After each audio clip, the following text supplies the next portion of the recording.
Tuesday, February 24th, and you're watching the Hammer Daily here on the Hammer Betting Network, presented by our good friends over at FanDuel. Off to a hot start today, only because I have a couple things on my mind. One of them being the flack I just got on Twitter just for tweeting out my opinion. I'm sorry. Cade Cunningham to win MVP at plus 600? Are we serious right now? Are we serious?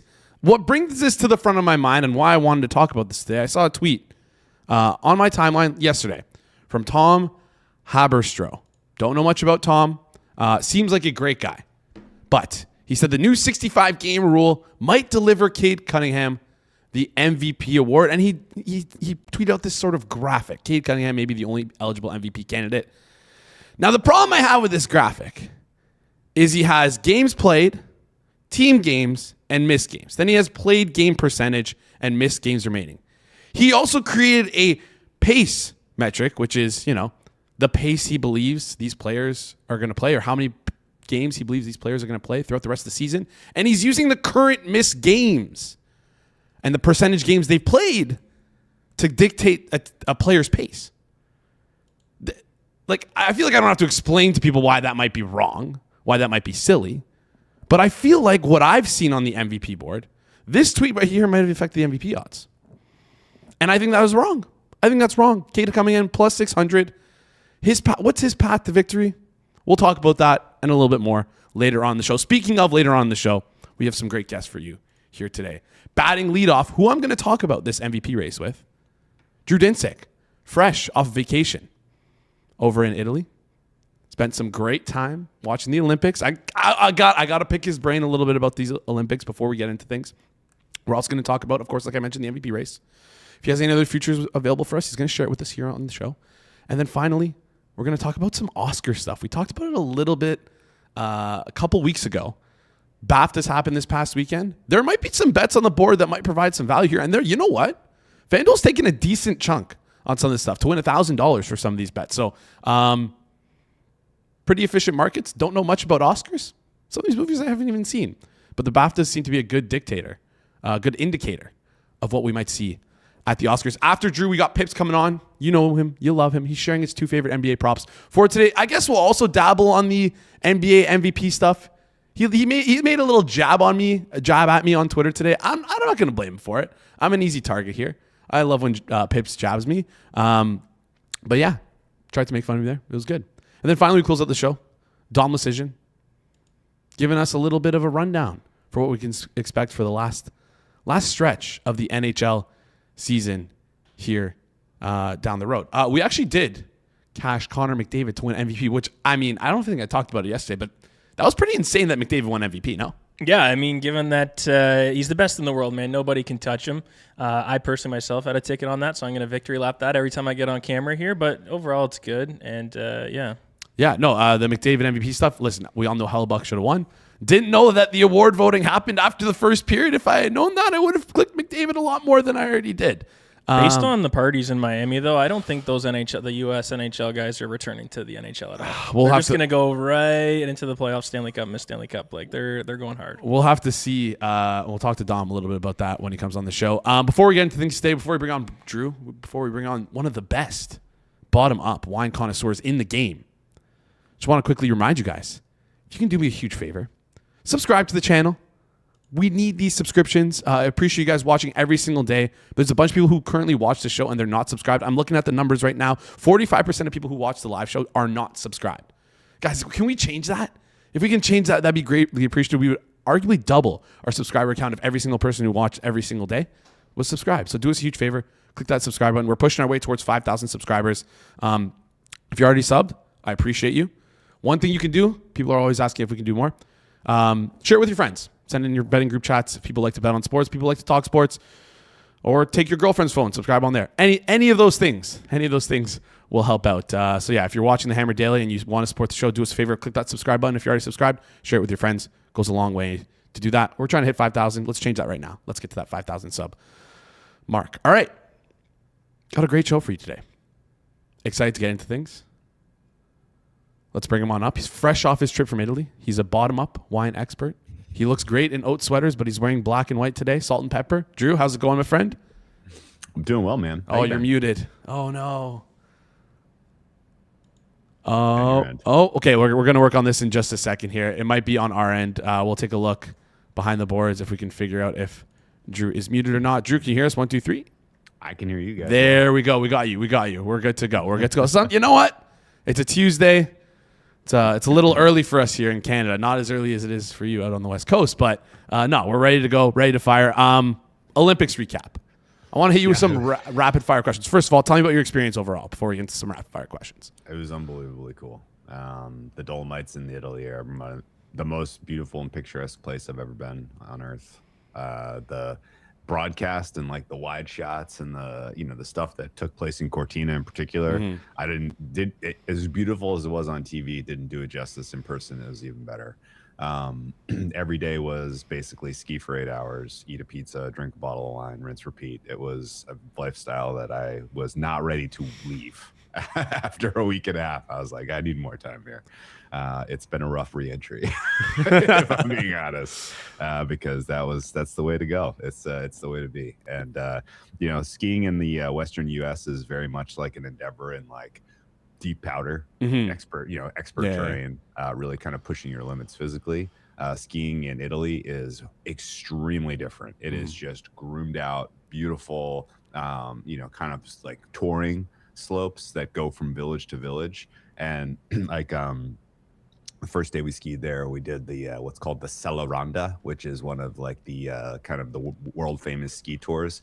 You kind of complete a 40-kilometer loop around this like huge massif of limestone that sticks up and like you're going from pass to pass and village to village in these four different resorts, kind of in that area. And after doing that once, I was like, you know what, like this is the way to be. And we had a very unique experience of seeing the women's combined downhill and slalom in person. We skied there from where we were staying over to Cortina, which was absolutely outrageous. And the highlight on the ski home, we came down through this place that was called the Hidden Valley. The ski run itself is called the Armenterola, near the Cinque Torre. And you ski down through this valley with there's no people, just frozen waterfalls, like just an absolute winter wonderland. You get down to the bottom, and then to get you back to the resort, they pull you out of there on a horse-drawn sleigh.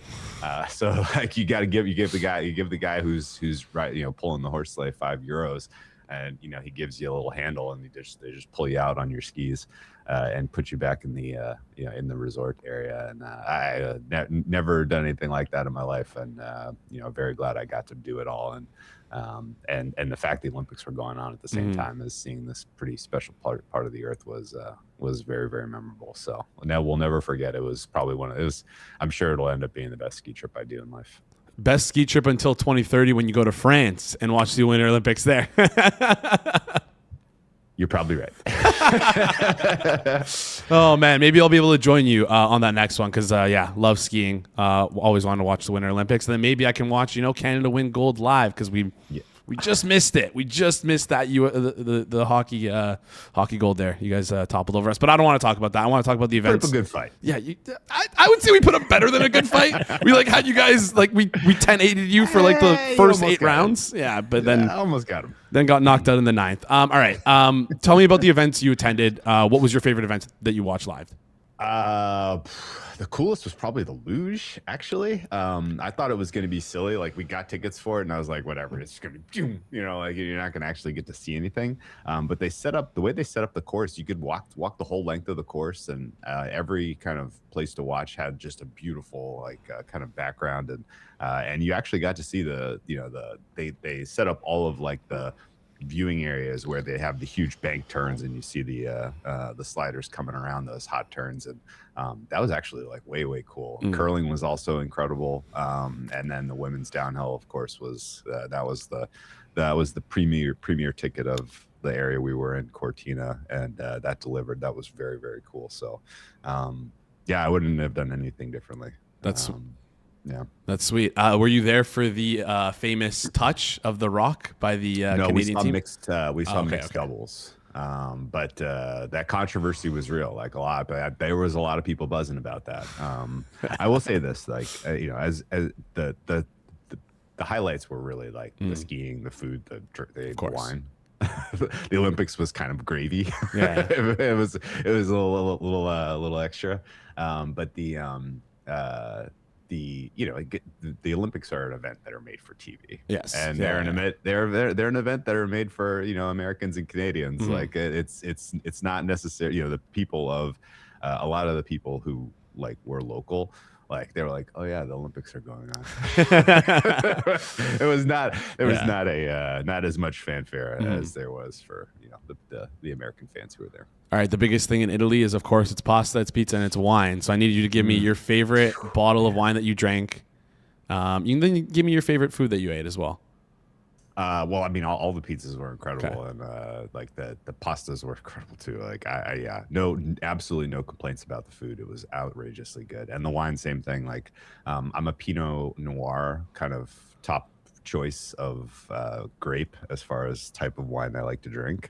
Give me a Burgundy, give me an Oregon or a California Pinot Noir for the most part. I did not know that they made world-class Pinot in the part of Italy where we were, but they do in the Alto Adige region. It's Pinot Nero there, they call it, and it was so freaking good, and it was like €15 a bottle, like for absolutely world-class stuff. So I drank mostly that. The best one I had was the Fallwind brand of the Saint Michael Epien Alto Adige, and I would look for it all over California this weekend.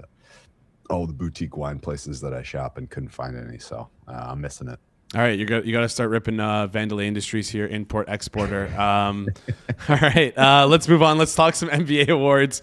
A lot of buzz. I don't know if you heard me off the top here, just surrounding the eligibility of Jokic, SGA. SGA just missed 8 games. Jokic, I think he can miss one more game, but if he misses 2, he'll fall below that 65 game threshold. SGA, like I mentioned, I believe has 9 games remaining. He might miss today, which means he'll have 8 games remaining before he's not eligible.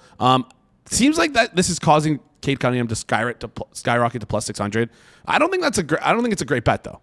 I don't think Cade Cunningham at plus 600 is a great bet on the board. I'm going to try and pitch you at a better bet, right? If we're going to expect these two let's say these two players were to miss. Don't you think that the better bet on the board would be Wemby at 27-1? Now I understand that he also has like a likelihood of him missing these games, but the Spurs are a young team. They look great. And I think Wemby has proven himself to be sort of like a competitor, someone who won't want to miss games unless he actually is hurt. So 27-1, Wemby, I feel like the path is there. Also, if you look at Defensive Player of the Year, it's Wemby's award unless he misses the 4 games or the 5 games that he misses. He's minus 370 right now, so they're pricing it as let's say like a 60% chance, no vig, that he plays the rest of the season and doesn't miss the game. So Wemby 27-1. Am I a crazy person for suggesting that? Do you like that? What do you like about the MVP race right now? I concur with your overall sentiment that Wemby is a better bet than Cade, but I think they're at those prices. They're probably both good bets. Okay. 2 win 5K per click right now in the offshore space. Cunningham is plus 205. So if you can get 6-1, that's presumably a plus EV bet. Wemby is 12.18 plus 12.18, so about half that, a little better than half that price. So I mean, faraway places that are taking big time liquidity per click on this stuff is saying that the prices should be a lot shorter. I am not really there personally. I think SGA is going to walk this thing in. I think that they're using an abundance of caution in terms of pushing back his like the news that there was some serious smart people who expected him to be back immediately after the All-Star break, and the fact that they were like, we're going to give him another week, like that raised some eyebrows, right? Like maybe this is worse, maybe this has a chance to recur, maybe that another small flare up of this, and they give him another week off, and then all of a sudden this gets dicey. I think they're just using an abundance of caution personally. And I think SGA is going to ultimately qualify for this award. Technically, Haverstraw is right. The 65 game room might deliver Cade Cunningham the MVP, but in my opinion, he would be a 4th, 5th choice at best. And it would literally be because everyone else who is more deserving does not qualify. And that's a bit of a gamble. Yeah, no, I like to look at it as though, let's say, excuse me, SGA and Doncic SGA and Jokic do fall below that threshold. If we use Wembanyama's price of him winning Defensive Player of the Year as like that minus 300, let's call it that for him to play the rest of the year. Like you're betting like a kind of crazy parlay of 3 guys to not hit this, and that's why I feel like that plus 600 number didn't seem right. Although, like you mentioned, better price than offshore. It seems like the best price you're going to be getting is over at FanDuel Sportsbook, which are the prices I'm referencing here: 6-1, Wemby 27-1. I did a quick shop around as well. Some legal books as well have like you mentioned, like 3-1 for Cade Cunningham, 15-1 for Wembanyama. So if you're going to bet this stuff, you're going to want to do it over at FanDuel. Quick little victory lap for you here on the Charlotte Hornets, because I'm sure you had a great time in Italy, but you probably had a better time watching the Charlotte Hornets. I mean, I don't want to say close out, but like get one step closer to closing out a great futures bet, great futures portfolio you've built on them. Do you have any other futures you're looking at for the NBA to head into as we head out of the All-Star break? I am hot on the Hornets. The Hornets might, like the handicap was they're going to be a reasonable chance to get in via the play-in. Now I'm thinking like they're going to get in top 6. They're just going to get in, which is amazing. Kind of coincident to the Hornets doing well. I have some Knippel Rookie of the Year. I think there is certainly scope for the Mavericks shutting down Flag in an effort to tank. And there's certainly scope for the Mavs continuing to play Flag, lose, but just sort of the overall stink around that team. Not as fun a story to tell as the most fun story going in basketball right now, which is the Charlotte Hornets, young core led by Knippel. Like this is starting to feel real to me. I have right now I would rate 27-1 for Wemby is probably MVP is probably a better bet than anything you can put in the Rookie of the Year market right now at price. But and the Spurs for me are are equally fun story in the West as the Hornets are in the East as far as this kind of breakout campaign. I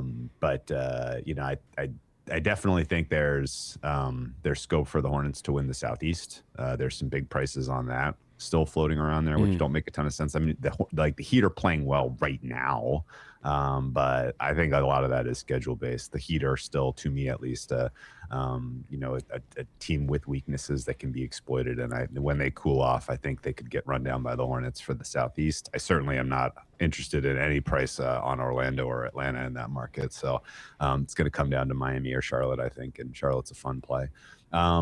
Other future bets that I have in pocket, we are probably a week away from seeing Jason Tatum back on the basketball court.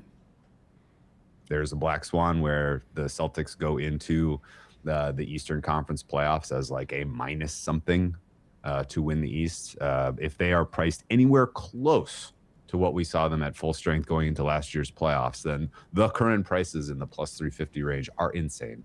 I do rate the Cavs very, very well for a regular season team. They would be my 3rd rated team at full strength right now. Just overall power ratings at full strength, Oklahoma City is still clear number 1. San Antonio would be number 2. Cleveland would be number 3. With Tatum back at full strength, which we may not see until April or May, I would put the Celtics kind of in that 2-3 mix for sure. And if you were going to say you got to count on, you're going to make a bet on James Harden in the playoffs, I would, good luck to you, whoever that may do that. It's not going to be me. The Celtics coming through in the East, I think, is still very live. I have 8-1 as probably best price I got on that. I stopped betting it at plus 460. I still think the current prices are short, and you could see that be minus 125 come April, and you get some equity in your pocket that way. So that's probably the biggest miss on the board. And then, Thunder to win the title at plus 125, I show value on. I think that should be closer to minus money. I really, really have a ton of respect for this team, and I'm expecting them to be at full strength come playoffs. I don't know that they're going to have a walk-it-in moment here because the West is very, very challenging.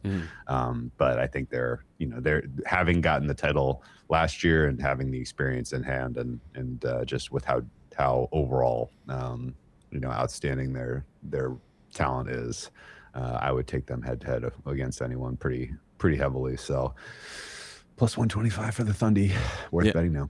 Might be something we saw similar to the NFL, where the Seahawks, their biggest test came in the conference championship game, beating the Rams, and then just finals just walked all over the Patriots. Maybe that's what we'll see with the Thunder here. Also, I make this joke with Kirk Evans whenever I see him in office. I'm like, people really put their money in like the S&P 500, where you could just bet the Oklahoma City Thunder at plus money to win the NBA championship. That's not financial advice. That's a joke, but I still think it's a great bet if you can get them at plus money. Before we head out, I do want to quickly touch on 2 Oscar bets that I kind of whipped up here, and I want to get your opinion on them. BAFTAs just happened. They're pretty good indicators for the Oscars, or they've been good indicators for the Oscars. In the past, Wunmi Mosaku, Best Supporting Actress, she won the BAFTAs. Right now, plus 250 to win Best Supporting Actress. At the Oscars, Tiana Taylor is the one who's favorite for One Battle After Another, but just watching both movies, I thought she did a great job in Sinners. But you know what? I'm not going to use my opinion. I'm just going to use the BAFTAs because they know more than me.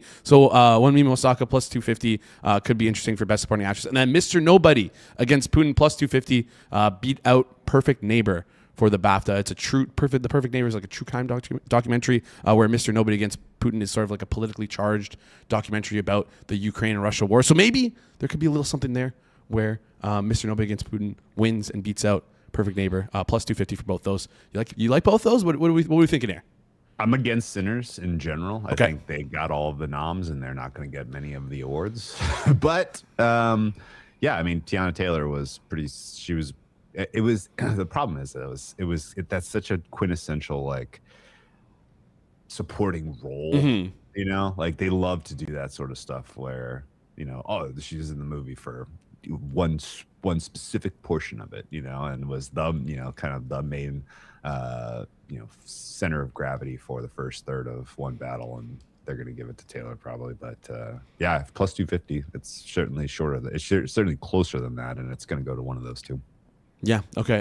Plus 250, and then obviously I haven't seen Mr. Nobody against Putin or Perfect Neighbor, but again, just using the BAFTAs as my source of truth, so it could be interesting. Both plus 250. You want to take a stab at them?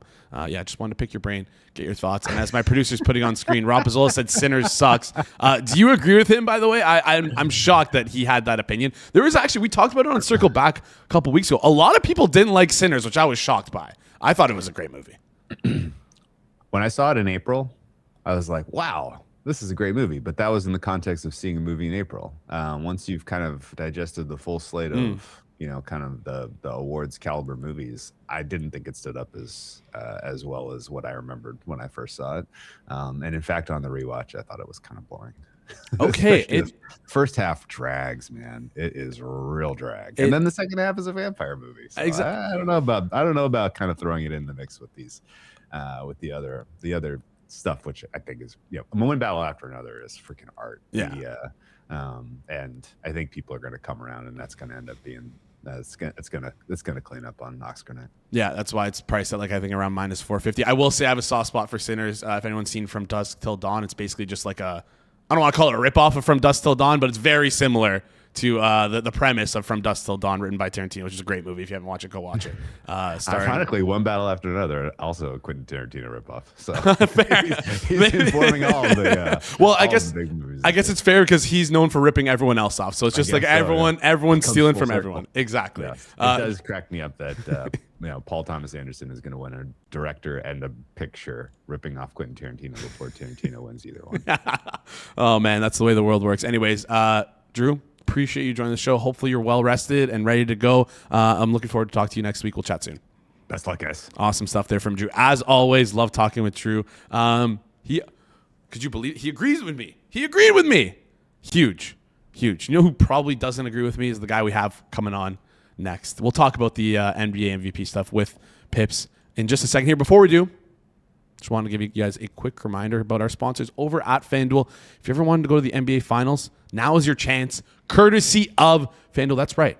All you have to do is use your profit boost on NBA Future, and you'll be entered for a shot to win an NBA Finals trip for two. Plus, there are even more great prizes up for grabs, like an NBA jersey. NBA Futures let you lock in your pick for who you think will go all the way, whether it's a team to win the NBA championship or a conference title.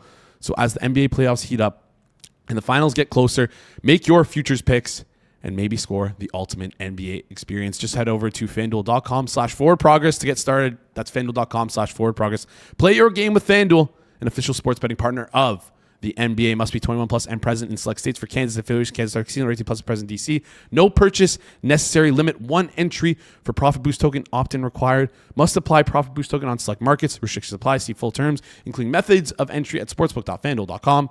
Gambling problem? Call 1-800-GAMBLER. Visit fanduel.com/RG. Call 1-888-789-7777 or visit ccpg.org/chat in Connecticut or visit mdgamblinghelp.org in Maryland. Hope is here. Visit gamblinghelp.org or call 1-800-375-050 for 24/7 support in Massachusetts or call 1-877-8-HOPE-NY or text HOPE-NY in New York. All right. And you know what, guys? My favorite part about this NBA Finals trip for 2, you just got to bet it. You don't have to win. So throw a dart, throw a long shot, or if you want, you could just pick, like I mentioned, off the top, OKC to win the NBA championship. Plus 130 right now at FanDuel. All right. We got our next guest coming up. He's an NBA props bettor. He's the co-founder of Props Madness. And if there was an opportunity to make fun of me on the ground, he would pick it up in a heartbeat. Pips, how's it going, my friend? The thing I can't make fun of you is I kind of like Sinners as well. Okay, thank you. I will consider like movies and TV shows being like my main hobby outside of betting, and I watched it in the cinema with my girlfriend, and we both enjoyed it. It wasn't the movie of the year, but it was pretty good. So yeah, definitely like Sinners. Yeah, in like a landscape of movie, film, media where there's like not really many original scripts out there, original screenplays out there, original films out there. It was like very refreshing to watch, even though like I just said, it's like a ripoff of another movie, but it was very original in its own right. It was very creative. I enjoyed it. Again, people are making fun of me for saying this, but I love the music in it. The sound in it was incredible. The score was great. So, yeah, listen, I love that movie. I thought it was great. Happy that you agree with me on that. But one thing you didn't agree with me on, or maybe you were just trying to make fun of me. I don't know, one or the other. I said Cade Cunningham, not a chance he wins MVP. Listen, I didn't mean not a chance he wins MVP. I meant I wouldn't bet him at plus 600. The whole idea behind it, I want people to click on the video and respond to it. That is the whole point. But my thought process is, plus 600 for Cade Cunningham to win MVP. In my mind, if he has to win, Jokic has to fall below the threshold, SGA has to fall below the threshold, and Wemby has to fall below the threshold, right? If you were to price all those guys at coin flips to fall below the threshold, which I do not believe they are, that gets you to plus 600. So by that logic, I wouldn't click it. Do you agree with my logic there? Also, nice haircut, by the way. You look great. Thanks, man. Yeah, I do agree with you. Plus 600 madness. Also, I don't know, like Shea could miss out definitely, and he's minus 145. That's basically if he's eligible that he gets it, which makes sense. But maybe it doesn't make sense. Like they are absolutely amazing with him, but he could be out. If he misses a couple of games and he gets 65, OKC could end up not being the best scorer in the NBA. So there is that. If they are not the best scorer in the NBA, I don't know. Yeah. But I think OKC probably doing smart decision moving forward. If he is, I don't think if he is close, like if they are having a risk for him to get injured even more or stuff, I don't think they take it in order for him to get MVP. So there is that. The thing I'll show something which is crucial for me in this. If this is obviously only if Shea doesn't get enough minutes, and let me just. Is it here on the screen? Just a second. Yeah, you got it. Strength of schedule. So, first off, let's compare OKC, the second most difficult strength of schedule in the remaining season. And we have Spurs at average. So, if Shea misses on next couple of games, if he gets to 65, if he misses, I don't know how many games, how many more games? I believe now he has 9 games left to miss, but he might miss tonight, so it's going to be 8 games. So if he misses 10 more games is what we're looking at. He might miss tonight, so 9 more games. if he misses 9 more games, Spurs could catch up Yeah. on the record one. So there is that. Also, if Spurs win West and Shea doesn't get to 65, I think Wemby should be great at plus 200, 27 to 1. plus 27 to 1. Yeah. So I think that could be a decent bet. Let's go to the other side. Let's look at Cade Cunningham. Pistons 12th, the most difficult schedule in the league. But look who is down there. Cleveland Cavaliers, 4th easiest remaining schedule. And currently, I have Cleveland over Pistons. So they could also catch up and win the East. And then Mitchell at 100 to 1 could have a chance if Shea doesn't get to 65. So definitely looking more to the Wemby and Mitchell side than looking at K, definitely. All right, I love it. So you're telling me I'm right, Pips. You just wanted to take a little jab at me, is what you're telling me on Twitter. I'm just there. saying, yeah. I mean, Mitchell being 100 to 1 and Cade being 6 to 1. Yeah. While there is a chance, Cade is mostly in this talk because he's Best player on Pistons. Best player on Pistons, Yeah. best player, best team on East. If they are not the best team on the East, and he continues this, he had a great game against the Knicks, then he had 6 from 26 against Wemby, which is definitely not great. So yeah, could see Cleveland Cavaliers catching up, and then Mitchell is having an absolutely amazing season. So with Harden coming there and then Mobley getting back, they could go on a huge run to end the season, win the East, and then he has a chance after Shea gets ruled out more than 10 times. All right, I love it. Listen, making a case for it. I'm not going to disagree with you when you're helping me out here. I think Wemby 27 to 1, now 25 to 1 on FanDuel, moving live as we speak. I mean, some of the people in the chat really like it, which is good stuff here. Because listen, you guys agree with me. The chat agrees with me. I feel like I'm on the right page here, which is good to know. Hopefully, you got in on that at 27 to 1 before we moved it here live on the show, and then we get to victory lap this later on in the year when he does end up winning. Let's get into the picks you have for us today here, because I see the chat clamoring about your picks, from Pips. Let's start with the first one you have for us here. We're going to head over to the Raptors game. We're going to head over to points, and we're going to go take a look at Scotty Barnes. And we're going to go under 17.5 points at minus 118. It was minus 112. I assume you're still good at the minus 118 here. Yeah, we are good. We are good there. Turning on Props Madness.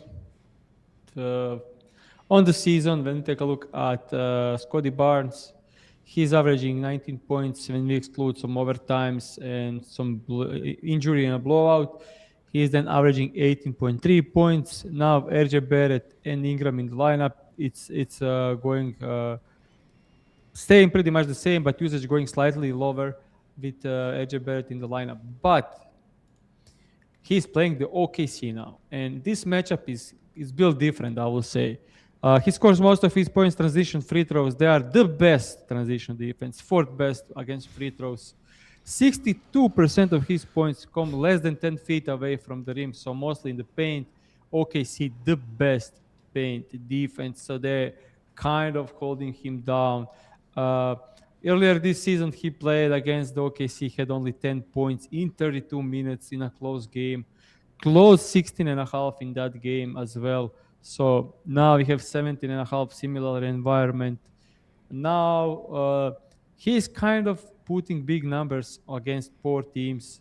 We can see that he's averaging 19.5 points against bottom teams in the rim defense. When he's facing top 10 teams in the rim defense, he's down to 16.9 points, struggling there. If you take a look at the position, if he's not playing like bottom 10 teams in position, it's averaging so when he's facing teams top 10 in paint defense and teams who are not the bottom of the league against wings, his average goes down to 14 points. We can see Pistons, Knicks, Celtics, and Spurs, similar matchup to the one he is going to have tonight. He stayed under in 6 out of 8, averaging 14 points in those kinds of matchups. And it works for every single way if you look at this. If you look at the games when he faced teams who are bottom 10 in defensive rating, 19 points average.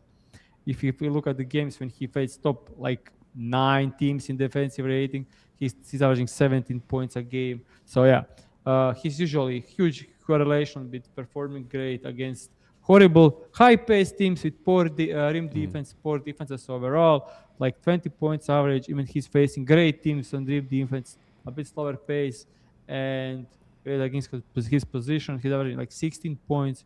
So I'm taking the under at 17.5 against the historically great defensive team. Hope Holmgren is playing tonight, but if he's not playing, they're still great. They're Hartenstein out there. They are collapsing on the drives as well, so it doesn't matter. Great spot for Scotty to stay under because he can shoot outside the paint. Systemic matchup here. Systemically bad matchup for Scotty Barnes here with the way that they collapse, like you mentioned there. And of course, this OKC team, disgusting on defense, even without potentially their best 2 players, which is crazy to think about. It really is crazy to think about. Just a quick reminder for people, that is Scotty Barnes under 17.5 points at minus 118, which is available over at FanDuel. All right, next pick we got. We're heading over to the Celtics and the Suns game. We're going to head over to player points as well. We're going to go over, 18.5 points, minus 114 for Peyton Pritchard, over 18.5 points, minus 114 for Peyton Pritchard. Pips, talk us through this one. Starting off on the season, we can see that he's averaging 17.6 points. If you take expected minutes, that's between 30 to 40, I will say. He's averaging 19 points on the entire season. Just looking at the minutes, when he gets on this 30 to 40 minutes, he's averaging 34 minutes a game. I see him projected to play 34 tonight. And in those minutes, he's at 19 points average. Straight up. But the thing is, we have Jaylen Brown questionable, and I think he's more likely to be out than to play. And in games without Jaylen Brown, he is averaging 26 points a game. His usage goes up by 7%. His field goal attempts average goes from 13 a game to 20 a game, and we have a line at 18.5. So I could see 18.5 being a fair line with Jaylen Brown, and I think fair line without Jaylen Brown is more like 21.5. So there is that. Also, since Simons got traded and Vucevic came to the team, he scored 24 plus points in 6 out of 7. Had one huge stinker against the Knicks, but besides that, got his numbers up, even against Houston Rockets, even against Miami Heat, even against Golden State Warriors, 3 teams who are top 10 in defense. And he now playing the Suns without Dillon Brooks. So with Jalen Green back, so their defense should definitely be much worse in this one. Similar players lately, you can see Bane just put 34 on the Suns. Maxey had 29. So with addition of Jaylen Brown being out 70% in my opinion, 70% chance, this goes from decent bet to absolutely great bet. So second official here on the show, Peyton Pritchard over 8.5 points, pretty much widely available at 8.5. Not widely available, but sharp books have this FanDuel 18.5. Yeah, Pritchard. I'm just trying to see what it's looking like out there. But Peyton Pritchard over 18.5 points is what we're looking for at minus 106, which is what it was over on FanDuel. It just moved up a lot on FanDuel to minus 130. All right, Pips. That's about it for today. Appreciate you joining the show. Quickly, before you head off, have you been skiing at all recently? Inspired by the Olympics at all to go back out there on the hills, or you haven't been since? Haven't been since. So much work to do. So handling a ton of stuff, private betting, new YouTube show, running Props Madness. So don't have much time for it. But maybe in a couple of weeks. Plug the new YouTube show. Where can people find it? Pips NBA YouTube. I don't know. Maybe I can share on the screen for a Yeah, quick, for sure. for us a quick second. It's been getting good views lately. I don't know if it can be seen on the screen. We Just see a Props second. Madness right now. There we go. Yeah, we got it. Okay, so yeah, you can see, yeah, getting 1,000 views. A show lately been going well, so you can subscribe and thank you. Great stuff. I dropped it in the chat for the chatters to go head over there and subscribe. Pips, you do so much for us as well here. So, of course, we got to shout you out and support each other. So, Pips, appreciate you joining the show. I'll be tuning in tomorrow to the Pips NBA live stream. As long as you guys, what time do you usually go live? I don't go live. I pre-record. Okay. But I do like pre-record and dropping the video at like 9 a.m. All Eastern right. time. I'll see you at 9 a.m. tomorrow then. Pips, appreciate you joining the show. We'll chat soon. Thank you, guys. See ya. Awesome stuff there from Pips, as always. And hey, that's 2 for 2 on people agreeing with me on this Victor Wembanyama MVP awards. We're riding high. We're riding hot into our third and final guest. Before we bring him on, though, just quickly, guys, do us a huge favor. Smash the like button. Goes a long way here on the channel. If you're new to the channel as well, hit that subscribe button. And if you've already done both those things, there's 2 things you can do. One is comment down below what you thought so far of the show. That's number 1. Number 2, you can share it with your guests. Is there anything you wanted to mention there, or you just No, I was. you're raising your hand for a second. No, I didn't was have like, a question. Ultimately, I was trying to push. If you can't catch the show in live time, Yes. we are available in Thank you. podcast form. Please leave a 5-star review wherever get you podcast. And yeah, that's why my hand was raised for 5 stars. I like that. Okay, good stuff. No, you feel free to jump in because I always forget to plug that we are available on podcast. Listen, we're a live show, so a lot of people consume our stuff live. But if you do happen to miss a show and want to watch it after the fact, don't want to watch it on YouTube, we are available on Spotify, are available on Apple Podcasts, we are available wherever you get your podcasting, wherever you choose to also, consume your TikTok, podcast. Instagram, All that more stuff. content coming out today. Links in the description down below. But do us a favor, leave a review, 5 stars if you do listen, Please. on audio form. All right. Got that stuff out of the way. Time to bring on our final guest here. He's a writer over at The Athletic. He, like myself, is a tortured Leafs, anything with a maple leaf on the sweater, tortured fan. And he's blessed us with a McDavid MVP ticket, which I don't know how that got home, but we got it home regardless. Dom Luszczyszyn, how's it going, my friend? It is going great. How are we feeling? I feel terrible. I'm not ready to watch Maple Leaf hockey again. I had a really good break watching the Olympics, both the men's and the women's. It was great hockey all around. Listen, we didn't get the result we wanted for the men's or women's final. Men's obviously more likely to win. The women's we almost like ripped off a great underdog win there. Couldn't get it home with the last 2 minutes there. But great hockey overall. I just like. It's hard. I remember that after the Four Nations last year, it was so hard for me to go back to watching like normal hockey than it was watching like, I guess the best way to call it is like cocaine hockey, elite hockey. I don't know what else to call it, but it was just like the best in the world, best on best. So yeah, I'm feeling okay. How are you feeling after the tournament? Like disappointed, happy that we got to watch it, pissed off at Gary Bettman for robbing us of this for the last 12 years. What was your takeaway from the tournament? All 3 of those things. I can't believe how great the hockey was like throughout. I know some people complain about the round robin because Canada and USA were just smoking everyone. I like watching Canada smoke France. That was fun. I was at the Wheat Sheaf, as I said I would be, watching. It was very sparsely attended for, I think it was a Sunday morning. You weren't there, so that was disappointing. I was not there, sorry. But yeah, I really thought the gold medal game would be closer than it was, in the sense that Canada did dominate, and I have never seen a team unluckier to cash so many grade AAA opportunities. And full credit to Hellebuck, who was sensational, finally put the big game demons to rest. And I was a bit disappointed that it wasn't Thompson in net, because as much as Canada didn't score, one of the reasons to have Thompson is he is more likely to win a goalie duel, where I'll trust Binnington more in a 3-3, 4-4 game.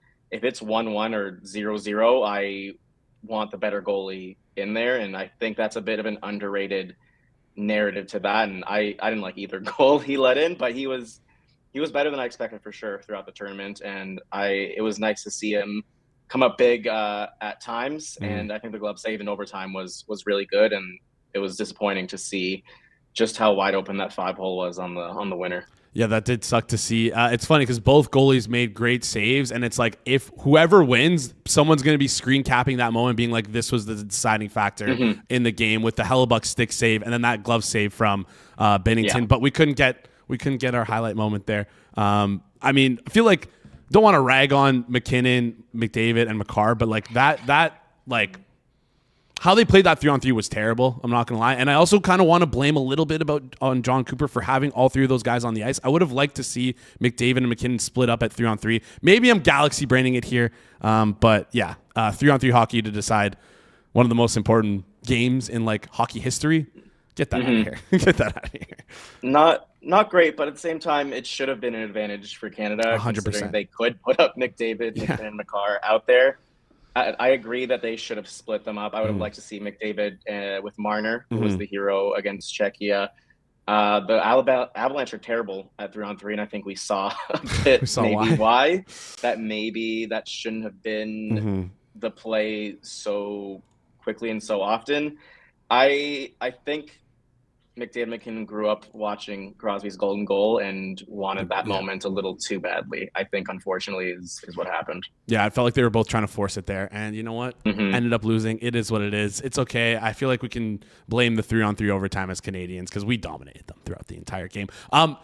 Any sort of larger takeaways, not just the gold medal game here, but like larger takeaways from the tournament? Was there anyone that impressed you that maybe you didn't feel like you weren't expected to be impressed by? Any stock up for you or stock down for players around the tournament here?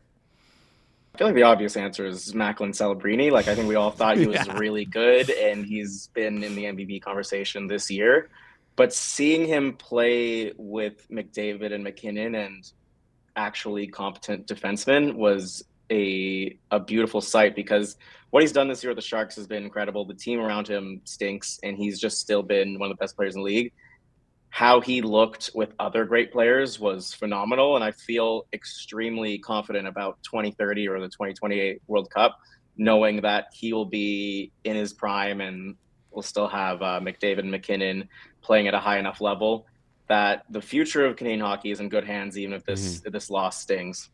Yeah, no, looking forward to the 2028 World Hockey Championship, which should be a lot of fun. Don't even know who the 8 teams are going to be in that tournament. Hopefully we can get a Team World, because there's some good. Listen, there's some great talent across the world, as we've seen, and the gap between Canada, U.S., and all the other countries has shrinking over time. Like the Slovaks proved that, Czechia proved that. Tons of teams out there, Germany to a lesser extent, but they'll be coming up, have proved that. We saw some injuries at the tournament, which is part of the reason why, the NHL didn't want this to happen. But listen, it's part of the game, and I'm sure the players, regardless of injury risk, would do it over again. Mikko Rantanen, Sidney Crosby, Kevin Fiala, probably the 3 major injuries here. How big are these injuries for their respective teams, and how do they impact your projections moving forward? I haven't run projections with the injuries yet. We don't really know how long Crosby is going to be out. I think that's the diciest one for sure, based on Pittsburgh's position in a very competitive East. They have a bit of breathing room, but they are about to face the toughest schedule in the league. And they did just trade for Sam Girard, which is cool and awesome. But I would be a little worried if they don't have Crosby for an extended period, because he takes all the tough minutes. I'm not as comfortable with Malkin doing that, and maybe they put their defensive fourth line to use in that realm, but he's obviously he's the heart, soul, engine, brain of that team. He is everything to Pittsburgh. So I'm a little worried, depending on how long it is. It seems, since he was close against Finland, it won't be that long, but that's one for sure. Rantanen for Dallas probably will not matter at all, as long as he's back for the playoffs. Fiala, that could be pretty big, but they did just trade for Panarin, so I think they should still be fine for the playoffs. They're battling the Seattle Kraken. I think it'll be okay. All right. Little Dom bomb there, live on the show. Sam Girard traded literally 4 minutes ago. I'm like, wait, what are you talking about? Sam Girard got traded. I guess quick reaction to that. Sam Girard for a 2028 second-round pick in exchange for Brett Kulak. What are your thoughts on it? Who gets the pick? I saw Brett Kulak. It seems like Pittsburgh gets the pick, which I don't really understand. Really? Yeah, I don't understand. Maybe there's something else coming here. Like I just assumed that it would be Colorado getting the pick, but Gerard and a second for Kulak. Salary dump Sam Girard. Sam Girard has had a better season being pushed to the third pair. I thought last year one of Colorado's biggest problems was that their second pair sucked, and I don't know if that was Josh Manson looking washed or Girard being maybe too small for the role, or it didn't work. And this year it's been a lot better because they have Brent Burns, they have Sam Malinsky, who's been in analytics darling, and Girard has looked a lot better in a third pair role. That it is a very dubious acquisition of a small defenseman who can crush sheltered minutes, and getting a pick for that is great. Kulak, I think, adds a bit more defensive presence to Colorado, so I don't mind that, but I do think some other shoe has to drop here for sure, because it is a bit strange. Yeah, I'm just trying to look up Girard's cap. It makes $5 million a year. So who's coming up next for them? Who are they trading for? Obviously, they definitely have another move in the pipeline. They're willing to do that. Hey, maybe it's Bobby McMahon. We'll talk about trade stuff in just a sec. I want to finish off this Olympic stuff here. How have you adjusted your models in the past, if at all, for things like Olympic fatigue? Does this sort of break help players who haven't played? Does it hurt players who haven't played? Do you find that players coming back from a tournament like this, like we saw with the Four Nations last year, do you think it takes them a little bit more time to kind of get into form? Have you noticed anything around that, or is this just all noise that I'm just making a big stink about? It's been so long that I literally didn't have a model the last time there was an Olympics, so I wasn't even on my radar. And thankfully, dear leader Alex Moretto looked into it and said it was mostly noise, not really a big impact. So I'm not going to do too much. I have an adjustment if there's ever a long break where it's actually detrimental because I don't know if rust sets in or they're too relaxed or they're not in the rhythm anymore. But usually long breaks are bad for hockey teams, which is funny. But other than that, that's just for the first game back. After that, I would expect business as usual, but we'll see. I've been wrong before. Trust me, I've been wrong before too, probably more times than you, not to make it a competition. All right, let's look at the Stanley Cup odds right now and the make playoff market. Is there any team that you've sort of bumped up or bumped down post-Olympics, from the start of the Olympic to the end? Obviously, not really much movement, but there was, like you said, Macklin, Celebrini, some teams that stood out to you, some players, on teams that stood out to you. Is there anyone that you would bump up based off of an Olympic performance here? There's no one I'd bump up off of Olympic performance, but there's one line that maybe makes me feel a little better after seeing him play up to the level that we know he can play, and that is Winnipeg with Connor Hellebuyck playing like Connor Hellebuyck. Before the Olympics, coming off injury, he kind of sucked. He was not himself. That was a big question mark going in. He looked like himself. He looked better than himself in that gold medal game. And Winnipeg has very long odds for good reason because they are well off the playoff path. But I think the odds are a little too long. I think it's like plus 900. I make it a plus 450-ish. The Josh Morrissey injury will have an impact on that for sure, but we've seen this team win based on Hellebuyck alone, and I think the team in front is a bit too talented to be this bad that I think they'll get back into the mix, and worst case scenario is they get 14th overall, which sounds very Winnipeg-like, but I think they've got a better chance than the market dictates, and Hellebuyck playing as well as he did in the gold medal game is a big part of that for sure. Listen, I'd much rather click plus 900 Jets to make the playoffs than the Leafs at the plus 330, which is currently being offered right now. Do we want to talk about our Leafs? Is there anything really to talk about? I don't know. Not really for me. I kind of want to just move on. Looking ahead to the March 6th trade deadline, who do you think is the most, I guess, we kind of have this question answered, most aggressive buyer or based on the current standings? It's got to be the Avalanche, no? We got our question answered. It's tough because their team going in already feels so perfect that what can they possibly add? I mean, there's always room to add, but I don't know if they'd be the most aggressive just because they have so many holes filled already. I'm looking at Carolina and Minnesota. I think Carolina has a lot to prove. Obviously, in the East looks very tepid outside of Tampa Bay.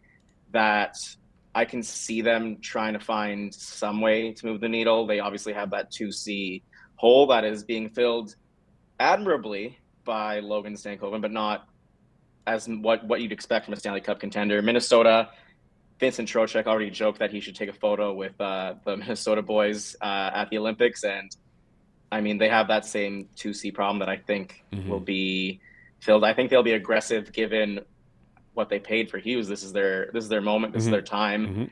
They are unfortunately in Colorado's division, but the only way to improve on that is to improve on the team. Sneaky team, Detroit. I think if they add 1 to 2 competent defensemen, that's a good team. They are very held back by that bottom 4 that even just getting someone who's just a guy would be huge. Like if they got Kulak or Gerard, that would have been massive for them. Yeah. I'm shocked they weren't in on either, but I think they could be sneaky based on the position they're in, that it finally feels like time to make an addition for the stretch run. All right. So Detroit, Minnesota, some three teams that you mentioned there that you want to take a stab at in the market. Before you head out, I got two questions left. As the NHL pushes towards the playoffs, what's your number one under the radar story that you feel like people aren't following that you want people to start following in the coming weeks as we close out the NHL season? You always send questions to prepare, and I looked at that question for I think 20 minutes, and I'm like, I don't even know what's under the radar. Okay, after fair. 3 weeks off, like I'm looking at the teams, I'm like, I don't who plays for who. That's a question after like 1 week of hockey where we're back and we're like, okay, this is happening again. I'm gonna say Columbus. They are on a 7-game winning streak. I think they're 10-1 with Rick Bowness. They have like a 56% xG with Bowness. My model liked them a lot before they hire a new coach, and it felt overly stubborn, and it was just Jet Greaves driven. They look like a team that can make a real playoff push, and it's Columbus, so they're always under the radar. So that's my answer to a very. It should be an easy question, but it's very difficult for me. All right, maybe future Olympian Jet Greaves if he continues this performance over the next couple of years, because we are starved for goaltending. I went through some after the game. Me and my friends were just talking about like Canadian goaltenders who could be playing 2030. It's like, gosh, we are stuck. Anyways, last question before you head out. You've done a ton of work on the women's side of hockey for the Olympics. Talk to me about some PWHL futures, maybe some Walter Cup stuff or Billie Jean King MVP award. Talk us through anything you like there. I meant to do all of that today in preparation for the first game on Thursday. So I don't know any odds at the moment, and I feel very bad being this unprepared for women's hockey, especially because that tournament was so exciting. I watched like almost every game. Did I have money on Italy versus France? Maybe, and maybe that's why I watched. But I watched, and it was fun and it was exciting. It's hard because half the season is over, and I mentioned how much I like Sarah Fillier before, but she was really snake-bitten going into the Olympics. It feels like she got a bit of her scoring touch back. It's going to be hard to catch Kendall Coyne-Schofield, but I see a world where she sets the world on fire after losing gold. All right. So Sarah Fillier, I don't know what her odds are. I don't know if it's a good bet. I just think she's great. 20-1. I'm also a Sarah Fillier fan. By the way, I forget who had the puck there. You had that drop pass to Sarah Fillier in overtime. I was like screaming at my computer watching this. I'm like, pass the puck. Because I had, of course, we talked about the Sarah Fillier MVP. Little did I know that the MVP award was already voted on beforehand. But, I was screaming at my team. Which is how McDavid got it. I know. After first period. If it was after second period, I think it's Hellebuck. 100%. I think I 100% agree with you. 1 period of difference would have made all the difference. It's crazy. Yeah, and it's also crazy because there was some shops out there offering like 9% on McDavid to win MVP towards the end of the game, because I don't think people realized the award was already voted on. So crazy. Need to write that down and like set a reminder 4 years from now that the MVP award voting for the Olympics is done after the first period of the gold medal game. Anyways. Just takes so long to count. Exactly. Yeah. I guess they got to do it by hand. I don't know. Maybe AI is doing it. It's just taking too much processing power. Anyways, Dom, appreciate you joining the show. I apologize for missing you at the Wheat Chief. I'll be seeing you there, I guess, maybe if the Leafs make the playoffs. I don't know. Maybe huge if. You know what? I actually ended up watching the women's gold medal game and Canada versus Finland at local. And they had the big screen set up, and the atmosphere was unreal. So I'm sorry to my my home bar of Wheat Chief, but that really did feel like the spot after, and it was unfortunate. I got to see one win. The Finland win was unreal. The women's loss was tough for sure. Yeah, local. You're talking about the one right around the corner from the office here in Liberty Village. Yep, great that's spot. the one. Great spot. Great spot. Look at us, little Torontonians, King Street, Liberty Village fellows in our mid to late 20s. It is what it is. Anyways, Dom, appreciate you joining the show. We'll chat soon. Yeah, thanks for having me. Great stuff there from Dom, as always. Always love the inside baseball Toronto stuff with him. I feel like so many of our audience is American based, so they probably can't even point out Toronto on a map. But we'll Okay, wait, before we wrap up the show, I came across something on the Twitter timeline, and I just wanted to bring it up on screen because I feel like this is absolutely insane. So I'm just going to bring it up for you. All right. So basically, Milwaukee Brewers starting pitcher, The Miz, threw a fastball at Buddy's head sitting on a bucket. How much would Rob have to pay you to sit? This video is very clearly AI. Is it? 100%. No. 100%. Oh. I can't believe you cut me off for an AI video. That's crazy. I don't know about that one. Chat, you let us know in the chat if you think this video is AI. Look at that. Look at the way it bounces off his leg. It's 100% AI. Is it? 100%. No. I wouldn't let Jacob Mizorowski do this to me. No, I would not. And I would not no chance I would let Rob do this to me either. I would do it to Rob. You know what I would actually let somebody do? I would need like a protector on the back of my head.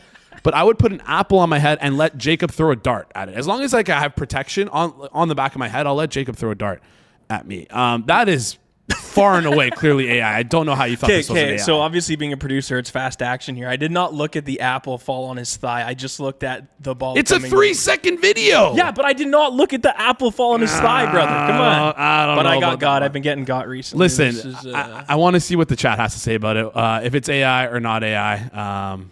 Hey, people are believing it. To me, it looks like AI, but the amount of people thinking this is real is concerning. Yeah. Oop. I don't think they would.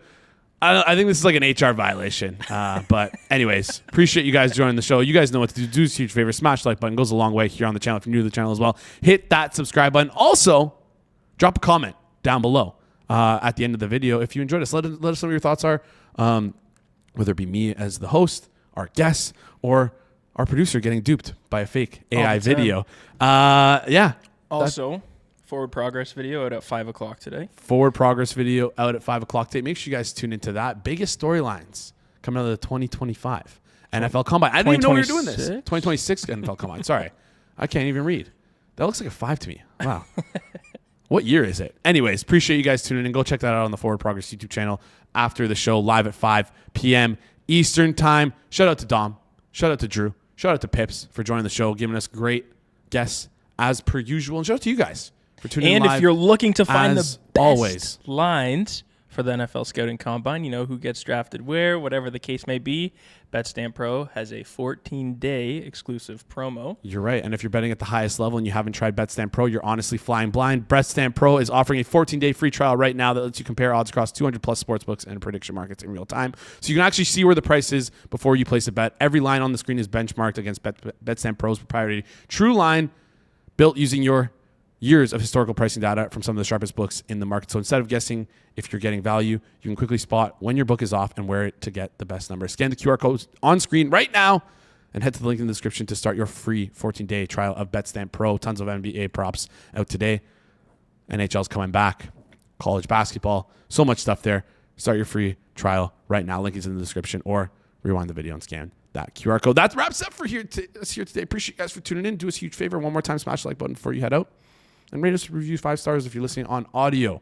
Appreciate you guys. This has been the Tuesday, February 24th edition of the Hammer Daily here on the Hammer Betting Network, presented by FanDuel. We will see you guys right here tomorrow.